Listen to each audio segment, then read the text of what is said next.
आइए आज सुनते हैं मालती जोशी जी की कहानियों की श्रृंखला में उनकी लिखी एक कहानी जिसका शीर्षक है घर।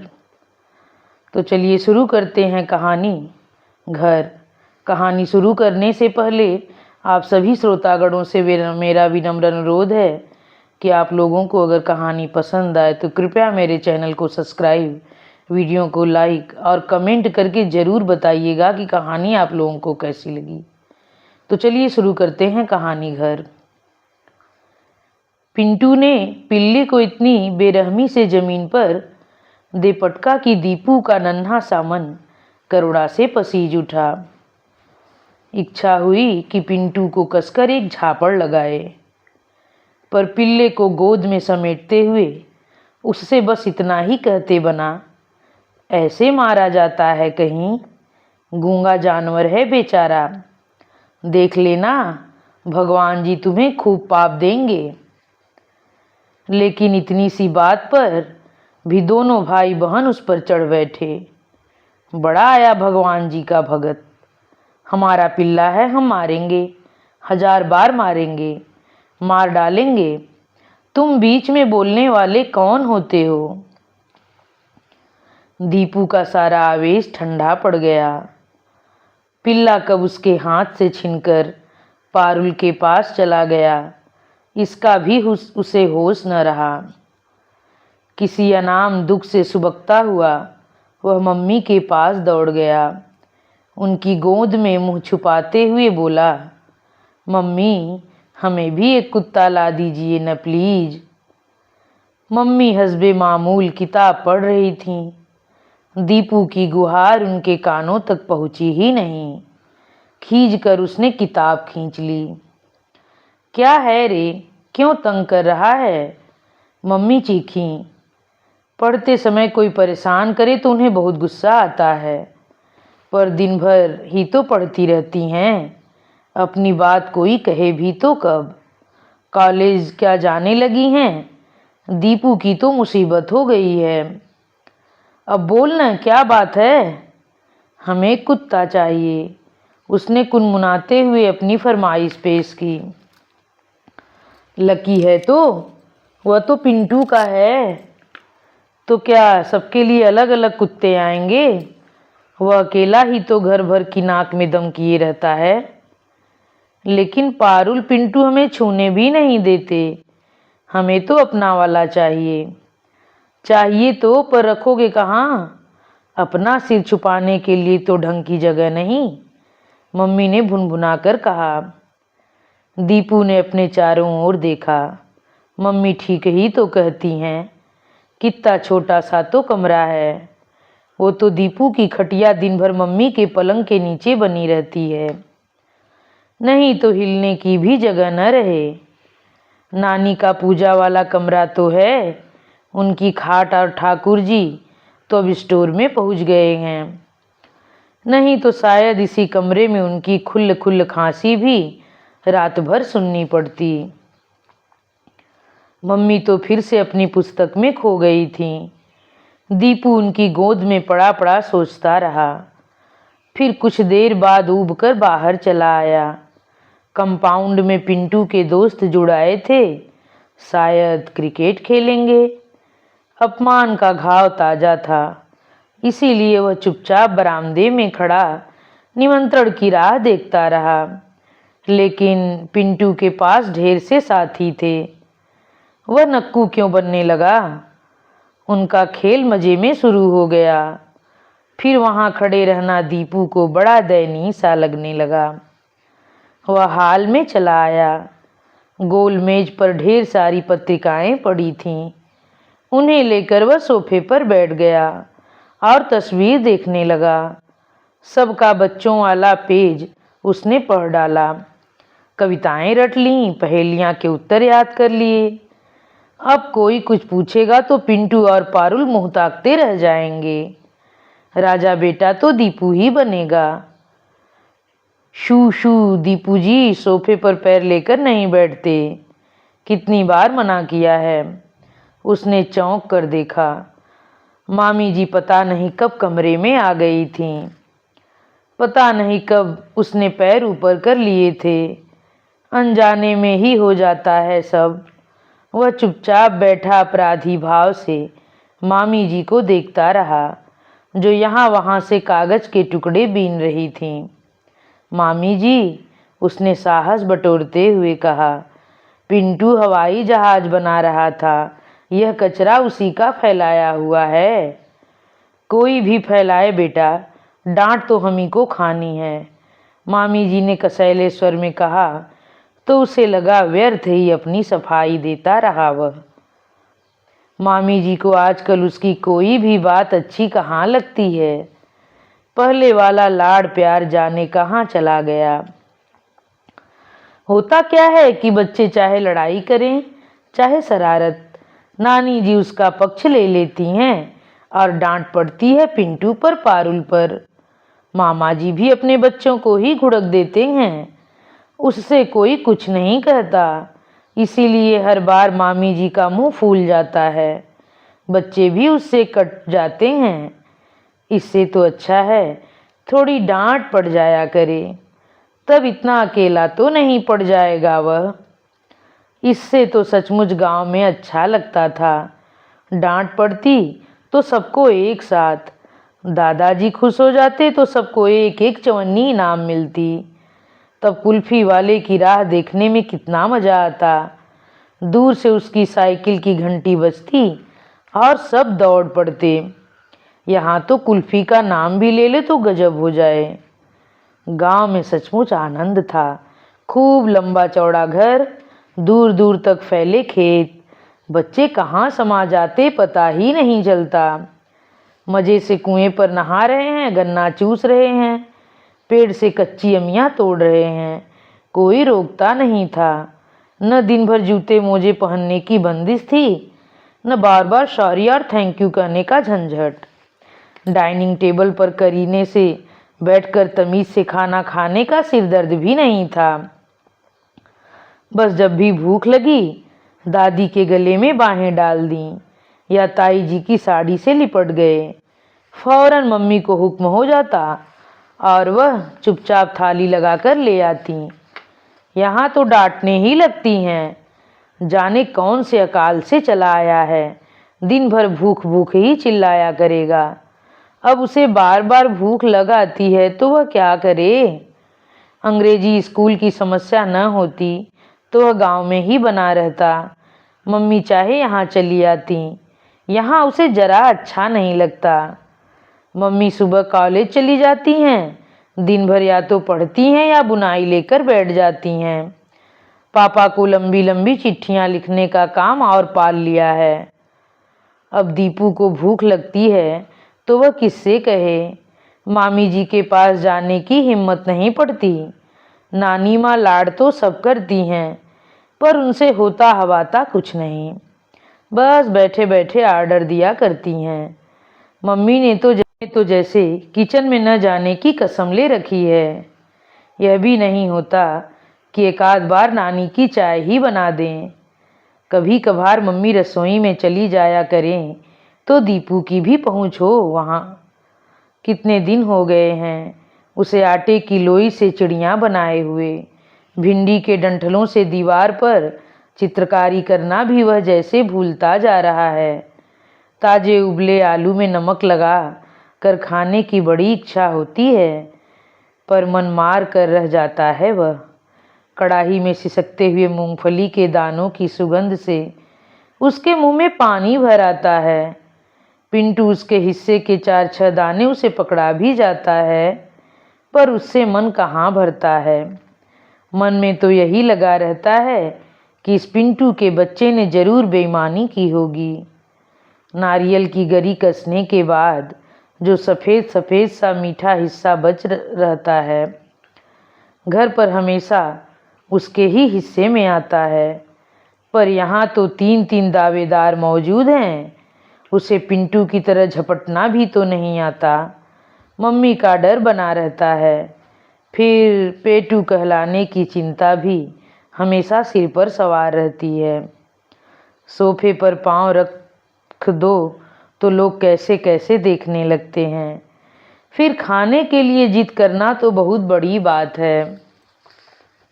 होमवर्क करते करते वहीं बिस्तर पर पसर गया था वह। थोड़ी देर बाद आंखें खुली तो देखा मम्मी शीशे के सामने खड़ी जूड़ा बांध रही हैं। कहाँ जा रही हो मम्मी? कहाँ जाना है रे? यूं ही घूमने। हम चलें? चलो। फटाफट तैयार होकर वह बाहर आया तो देखा पिंटू और पारुल मम्मी से झूल रहे हैं। बुआ पार्क जा रही हो, हम भी चलेंगे। और बस मम्मी ने हाँ कर दी। दोनों उछलते हुए कपड़े बदलने चले गए। इतना गुस्सा आया उसे, मना क्यों नहीं कर दिया। उसने मुंह फुलाकर कहा, अरे वाह, ऐसे मना करते बनता है पगले। हमसे कुट्टी हैं दोनों की। दिन में 10 बार तो तुम्हारी कुट्टी होती है। अच्छा चलो, हम दोस्ती करवा देंगे। दोस्ती हो तो गई, पर घूमने का सारा मज़ा किरकिरा हो गया। थोड़ी देर को मम्मी के साथ एक अलग दुनिया बसाने की सोच रहा था। सब चौपट हो गया। अब पूरे रास्ते पिंटू पटर पटर बोलता जाएगा। पारुल तो ऐसे चिपट जाएगी जैसे उसकी अपनी मम्मी हो। पार्क में मम्मी कहानी भी सुनाएंगी तो पारुल गोद में चढ़ी रहेगी। सबसे ज़्यादा मुसीबत यह है कि ये लोग साथ में होते हैं तो मम्मी कुछ भी नहीं खिलाती। घर पर तो कभी जी भर कर खाना नहीं खा पाता दीपू, पार्क में ज़रूर थोड़ी सी जिद कर लेता है। मम्मी फिर कभी कभार ले भी लेती हैं, पर ये लोग साथ में होते हैं तो झट घर चुगली कर देते हैं। न भी करें तो अगले ही दिन किसी का गला खराब हो जाता है तो किसी का पेट। बस मामा जी फौरन ताड़ जाते हैं। कल बुआ जी के साथ पिकनिक मनी होगी क्यों, वह कहते हैं, और लगे हाथ मम्मी को भी एक हल्की सी डांट पिला देते हैं। पता नहीं कैसे लोग हैं, जरा सा कुछ हजम नहीं कर सकते। दीपू को खिलाकर देखे कोई। सच पापा में यह बात अच्छी है, खूब खाएंगे खूब खिलाएंगे। मम्मी टोकेगी तो डांट देंगे, खाने दो उसे, अपनी तरह नाजुक मिजाज मत बनाओ। अब तो पापा भी चाट पकौड़े खाने के लिए तरस गए होंगे। वहाँ तो ये सब चीज़ें क्या मिलती होंगी। वैसे उस दिन तो मामा जी बतला रहे थे कि अब तो लंदन में ढेर सारे हिंदुस्तानी होटल खुल गए हैं, सब तरह का खाना मिलने लगा है। मतलब पापा वहाँ भी मज़े कर रहे होंगे और दीपू यहाँ हिंदुस्तान में भी कुछ चीज़ों के लिए तरस गया है। पार्क में गीली घास पर बैठा वह यही सब सोचता रहा और कुढ़ता रहा। पापा कब आएंगे मम्मी? रात को उसने रोज की तरह मम्मी की गोद में दुबकते हुए पूछा। क्या पता कब आएंगे, मैं तो इतनी बोर हो गई हूँ। कहीं चलो न मम्मी। कहाँ चलेंगे बेटा? मम्मी ने हताश स्वर में कहा। सच तो था, कहाँ जाएंगे? मौसी के यहाँ भी पिछली छुट्टियों में ही तो होकर आए हैं। बार बार जाना क्या अच्छा लगता है। फिर ले देकर एक गांव ही रह गया है। दीपू की तो वहाँ मौज रहती है, पर मम्मी बेचारी बड़ी परेशान हो जाती हैं। कहने को इतना बड़ा घर है, पर ढंग का एक कमरा भी नहीं, न बिजली है न नल, बस गर्मी में तपते रहो। पानी तो खैर महरी लाती है, पर ढंग का बाथरूम तो हो। मम्मी हर बार अपना ट्रांजिस्टर लेकर जाती हैं, पर सुनने का समय ही नहीं मिलता। किताब तो वहाँ छूती तक नहीं, बस दिन भर ताई जी के साथ रसोई में घुसी रहती हैं या गांव की औरतों से घिरी दादी के पास बैठी रहती हैं। खूब आगे तक सिर ढके चुप चुप रहने वाली यह मम्मी कितनी अजनबी सी लगती हैं, कितनी बेचारी सी। न अपनी खुशी के लिए मम्मी को परेशान नहीं करेगा वह। अपने घर कब चलेंगे मम्मो? अपने घर पापा तो आ जाएं। पापा कब आएंगे? बस घूम फिर कर वही प्रश्न, पापा कब आएंगे मम्मी? आखिर पापा की वह चिट्ठी आ ही पहुंची, जिसका इतनी बेसब्री से इंतजार था। कितना खुश था दीपू उस दिन, सारे घर में नाचता हुआ गा रहा था, अब तो हम अपने घर जाएंगे। मामी जी से आखिर न रहा गया, पूछ ही लिया, दीपू यह घर किसका है या फिर तुम्हारा नहीं है? न, उसने बेतकल्लुफ़ी से कहा, यह तो पिंटू लोगों का है, हमारा तो भोपाल में है। भोपाल को भूल जाओ बेटे, अब कलकत्ता की बात करो, मामा जी ने पीठ थपथपाकर कहा। पर कलकत्ता की कल्पना उसे गुदगुदा न सकी। उसके मन प्राणों में तो वही पुराना घर बसा हुआ था। पापा जी को लिवाने मामा जी के साथ दीपू और मम्मी दोनों बम्बई गए थे। हवाई जहाज़ देखने की उसकी बरसों की तमन्ना पूरी हुई थी। और वहाँ तो इतने ढेर सारे हवाई जहाज़ थे, वहाँ उतने सारे लोगों में दूर ही खड़ा रहा, पापा को पहचान भी न सका। पास आने पर कुछ देर तो संकोच में दूर ही खड़ा रहा। आखिर पापा ने ही उसे गोद में उठा लिया। कितना लंबा हो गया है रे, उन्होंने प्यार से उसे चूमते हुए कहा। वह धीरे धीरे पापा के गालों को छू कर देखता रहा, फिर धीरे से बोला, पापा अपन अब घर चलेंगे ना? पापा उसके लिए ढेर सारे खिलौने लाए थे, फर वाला कोट, रंगीन स्वेटर, तस्वीरें वाली रंगीन किताबें, खुशी का जैसे पूरा सामान ले आए थे। पर सबसे बड़ी खुशी थी तो बस घर जाने की, अपने घर जाने की। पापा आए तो मेहमान नवाजी का एक लंबा दौर शुरू हो गया। कभी किसी के यहाँ खाने पर जाना है तो कभी किसी के यहाँ चाय पर। 2-4 पार्टियां तो मामा जी ने ही दे डाली। दीपू बुरी तरह बोर हो गया था। इन लोगों को 2 साल से देखते देखते तंग आ चुका था। अब कोई आकर्षण बाकी नहीं था। लगता था पापा पता नहीं कितनी लंबी छुट्टी लेकर आए हैं, घर चलने का नाम ही नहीं लेते। माँ जी के यहाँ से चले तो सीधे गांव पहुँचे, वहाँ भी तो इंतज़ार हो रहा था। दादी ने पता नहीं कितनी कैसी कैसी पूजा भाव रखी थी। गांव पहुँचते ही वह खटराक शुरू हो गया। मिलने वालों का यहाँ भी तांता लगा रहा। पापा इंग्लैंड क्या हो आए, जैसे अजूबा बन गए। दादी तो उन्हें ऐसे देखती कि बस रोज़ शाम को नज़र उतारी जाती। मम्मी कोने में छिपकर हंसती रहती। राम राम करके चलने का दिन आया तो सबकी आंखें गीली हो रही थीं, पर दीपू का मन बल्लियों उछल रहा था। वह अपने घर जा रहा था, वहाँ मेज पर चढ़कर हाई जंप लगाएगा, बालकनी पर घुड़सवारी करके मम्मी को डराएगा, रेडियो के सुर में सुर मिलाकर गाएगा। ये सारे काम उसने कब से मुलतवी कर रखे हैं। पर मम्मी के साथ उस कबूतर खाने में प्रवेश करते ही उसका मन बैठने लगा। यह क्या मम्मी, ये अपना घर नहीं है। यही है बेटा, यह कलकत्ता है, यहाँ ऐसे ही छोटे छोटे से घर में रहना पड़ेगा। धत तेरी की, क्या सोचा था और क्या निकला। दूसरे ही दिन ट्रक आ गया था। धीरे धीरे सामान खुलने लगा तो हर सार विस्मय से उसकी बाँछें खिल गईं। वह हर चीज़ को सूंघता रहा। मम्मी छत पर गद्दे सुखाने लगी तो उन पर लोट-पोट होता रहा। 2 साल तक बंद रहने के बाद भी उसमें एक परिचित महक बच गई थी। यह महक, यह गंध दीपू के मन में सोई यादों को तरोताज़ा कर गई। मम्मी पर भी जैसे जादू हो गया था। दिन भर बनी सौरी लेकिन गुमसुम रहने वाली मम्मी गुनगुनाती हुई काम में जुट गई थीं। सलवटे पड़ी साड़ी और बिखरे बिखरे बालों में मम्मी एकदम घरेलू लग रही थी। पापा दनादन पैकिंग खोलते जा रहे थे, मम्मी सामान धो पोंछ कर जमाती जा रही थी। दीपू उन दोनों के बीच फुदकता छोटे मोटे काम करता रहा। शाम तक किचन सही शक्ल में आ गया था। ड्राइंग रूम भी बैठने के लायक हो गया था। दोनों हाथ ऊपर उठाकर पापा ने एक लंबी सी जमुहाई ली और ऐलान कर दिया कि बाकी काम कल किया जाएगा, और यह भी कि रात का खाना होटल में खाएंगे। एकदम घर में उत्सव का सा वातावरण बन गया।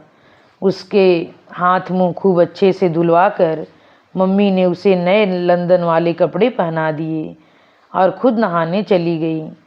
पापा वॉश बेसिन के सामने खड़े होकर सेव बनाने लगे। नाइट सूट पहनकर सेव बनाते पापा उसे बड़े अपने से लगे। उनका यह रूप तो वह भूलता जा रहा था। जब से आए थे पापा बढ़िया सूट में सजे धजे ही घूम रहे थे। लोगों से धीमी धीमी आवाज़ में बात करते पापा, नानी के सामने बड़े अदब कायदे से रहने वाले पापा उसे मेहमान से ही लगे थे। गांव जाने पर सूट तो उतर गया था, पर लोग बागों से घिरे बुंदेली बोलते हुए पापा बड़ी दूर की चीज़ लगते। कभी दादी की गोद में सिर रखकर लेट जाते तो कभी ताई जी के पल्लू से हाथ पोंछने लगते। उस समय वे बिल्कुल बच्चों के से लगते, पापा तो बिल्कुल ही नहीं। सुनो, मम्मी नहाकर आ गई थी, वह गीजर ठीक से काम नहीं कर रहा, देख लूँगा अभी। गैस कंपनी को कल याद करके फ़ोन तो कर दोगे ना? Yes, by all means. Deepu के स्कूल का क्या करें? मिड सेशन के एडमिशन तो मिल जाएगा ना? देख लेंगे, ढेरों स्कूल है यहाँ, कहीं न कहीं तो मिल ही जाएगा। कहीं न कहीं नहीं जी, अच्छा स्कूल चाहिए। अच्छा, दूध का क्या करेंगे? डेयरी वाले घर दे जाते हैं क्या? पड़ोस में पूछ लो। काम के लिए भी किसी को तलाशना होगा, कोई छोकरा या आया। ओफो, क्या यह सब आज की ही तारीख में तय हो जाना जरूरी है? पापा एकदम झल्ला पड़े। और क्या हर काम मुझे ही करना होगा? कम से कम महरी का इंतजाम तो तुम कर सकती हो। अड़ोस पड़ोस में शरीफ लोग बसते हैं, जाकर पूछ लो। मम्मी तो एकदम सुबकने ही लगी। ओफो, पापा ने बेजारी से कहा। मम्मी के पास चले आए। एक गाल पर साबुन का झाग फैला हुआ, दूसरा सफाचट। पेटीकोट ब्लाउज के ऊपर तौलिया लपेटे मम्मी शंकर जी की तरह बालों का जूड़ा बनाया हुआ। सच देखकर इतनी हंसी आई दीपू को। वह बाहर गैलरी में आकर देर तक हंसता रहा। मन इतना हल्का हो गया था। घर अब सचमुच घर बनता जा रहा था। इन्हीं अंतिम शब्दों के साथ यह कहानी यहीं पर समाप्त होती है। धन्यवाद।